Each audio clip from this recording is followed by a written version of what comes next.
BSc academy 28 वर्षों से आपके विश्वास के साथ अब आपके शहर बिहार शरीफ में एसएससी, रेलवे, बैंकिंग या किसी भी अन्य प्रतियोगिता परीक्षा की तैयारी और बेहतर परिणाम के लिए आज ही नामांकन करवाएं।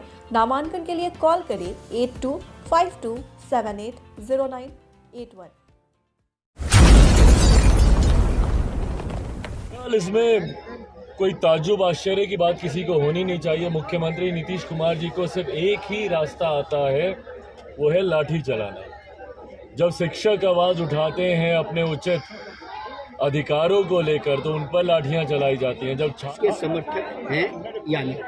भाई, जब तक मुख्यमंत्री नीतीश कुमार हैं, एक भी रुपया जो बिहार में आएगा वो मुख्यमंत्री नीतीश कुमार जी के भ्रष्ट अधिकारियों की जेब में जाएगा। नमस्कार, आप देख रहे हैं आइडिया सिटी न्यूज़ नेटवर्क और मैं हूं आपके साथ अश्मिता तिवारी। कल देर शाम लोक जनशक्ति पार्टी अध्यक्ष व सांसद चिराग पासवान पटना से खगड़िया जाने के क्रम में बेगूसराय में एक निजी कार्यक्रम में शामिल हुए। इस दौरान उन्होंने मुख्यमंत्री नीतीश कुमार पर हमला बोलते हुए छात्रों के भविष्य के साथ खिलवाड़ और शराब माफियाओं की वजह से राज्य में लगातार हो रहे मौत पर निशाना साधते हुए जमकर हमला बोला। उद्देश्य है यहाँ दौरा करने का? देखिए, आज तो खैर एकदम ही व्यक्तिगत पारिवारिक कारणों से आया हूँ। आज अपनी बहन के घर, अपने जीजा जी के यहाँ आया हूँ। मेरी भांजे के जन्मदिन भी है और मेरी मदर भी आई हुई हैं। तो सारे जितने भी रिश्तेदार हैं, कल हम लोग अपनी बुआ के यहाँ भी जाने का कार्यक्रम है, खैरता, वहाँ जाऊँगा। परसों अपने पैतृक गांव शहर बन्नी जाऊंगा। तो मेरा आज तो यहाँ पर आने का उद्देश्य पूरी तरीके से पारिवारिक है।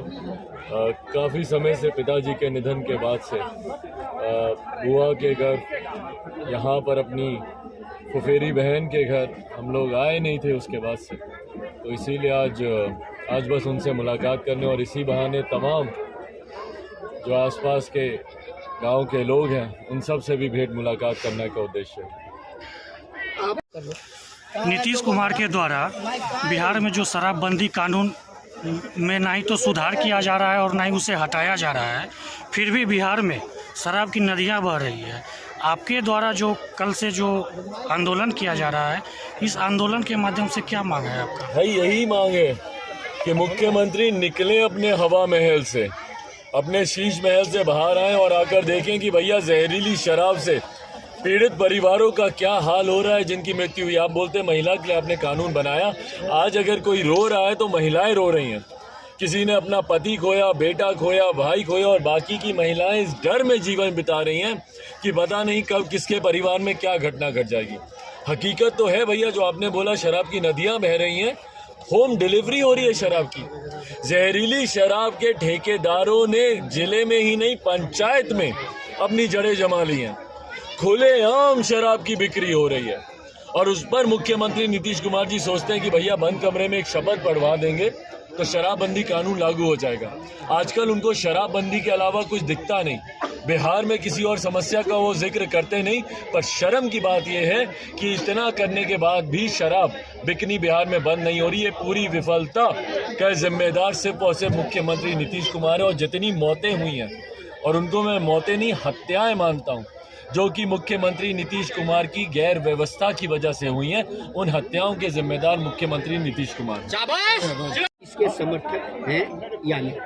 भाई, जब तक मुख्यमंत्री नीतीश कुमार हैं, एक भी रुपया जो बिहार में आएगा वो मुख्यमंत्री नीतीश कुमार जी के भ्रष्ट अधिकारियों की जेब में जाएगा। उस पैसे से जनता का कोई भला होने वाला नहीं है। भाई, मुख्यमंत्री नीतीश कुमार को आज विशेष राज्य के दर्जे की याद आती है। इन्होंने पिछले 3 साल में 2 चुनाव भारतीय जनता पार्टी के साथ मिलकर लड़े। तब आपको विशेष राज्य के दर्जे की मांग क्यों नहीं दिमाग में आई? 2019 से पहले आपने क्यों नहीं पूछा कि अगर आप बिहार को विशेष राज्य का दर्जा नहीं देंगे तो हम आपके साथ मिलकर चुनाव नहीं लड़ेंगे?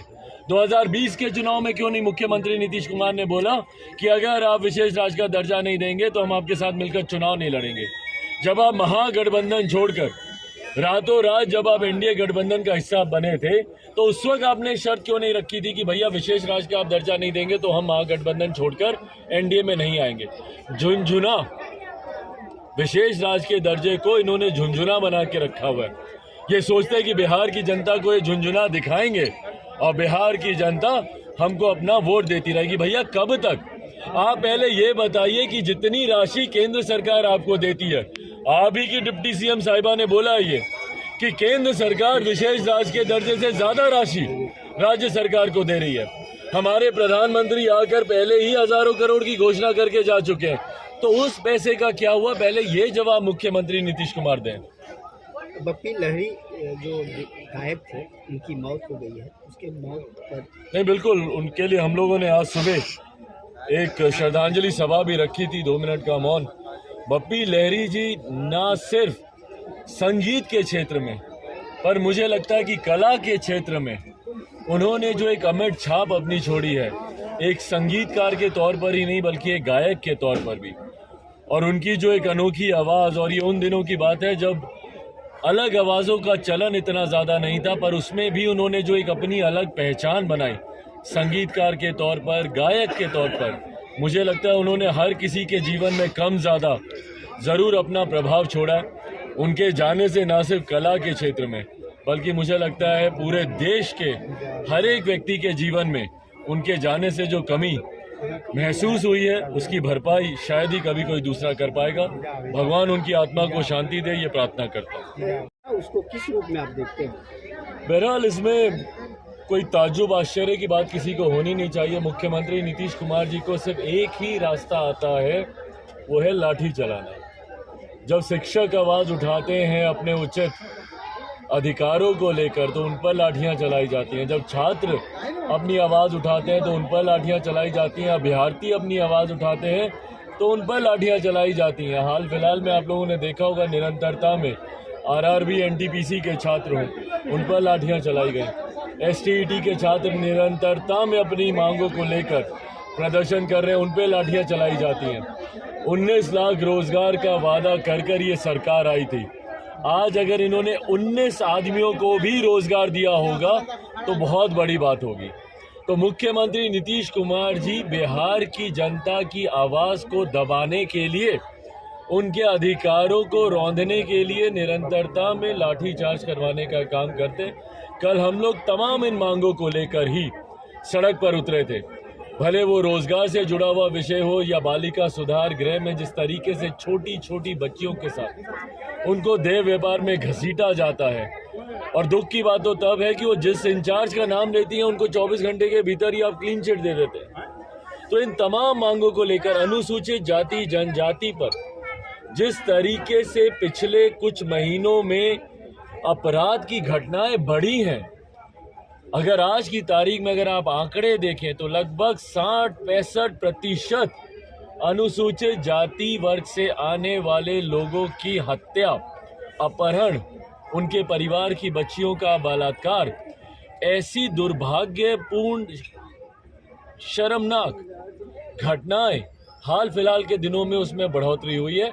और ये होना स्वाभाविक भी था, क्योंकि हमारे मुख्यमंत्री ने चुनाव से पहले वादा किया था। और सोचिए, एक गृह मंत्री जो प्रदेश के मुख्यमंत्री हैं, उनकी सोच में हत्या जैसा शब्द आता भी कैसे है, पर उन्होंने वादा किया था कि अगर किसी दलित परिवार में हत्या होगी तो उसके आश्रितों को सरकारी नौकरी दी जाएगी, जिसके परिणाम स्वरूप हत्याएं तो खूब हुई, पर किसी भी एक भी दलित अनुसूचित जाति परिवार में किसी को इन्होंने सरकारी रोजगार देने का इन्होंने काम नहीं किया।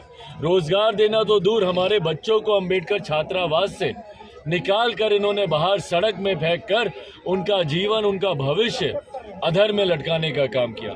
तो तमाम इन बातों को लेकर, बढ़ते अपराध, घटते रोजगार के अवसर, इन तमाम बातों को लेकर हम लोगों ने कल राजभवन मार्च किया था, जिसमें यकीनन मुख्यमंत्री जी के आदेशानुसार हम लोग के ऊपर आंसू गैस के गोले, हम लोगों के ऊपर वाटर कैनन से पानी का प्रभाव, साथ ही में लाठी, साथ ही में हम लोग की गिरफ्तारी भी हम लोगों को की गई। Chirag ji, Nitish ji, online admission is going on.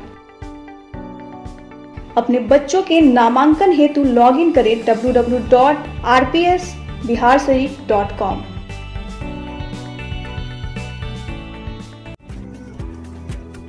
बचपन, इंडिया का फेवरेट प्ले स्कूल। करवाए अपने बच्चों का फ्री नामांकन। पता डीडीसी आवास के पीछे, Nalanda health club road, Etwari बाजार, बिहार शरीफ, नालंदा। अधिक जानकारी के लिए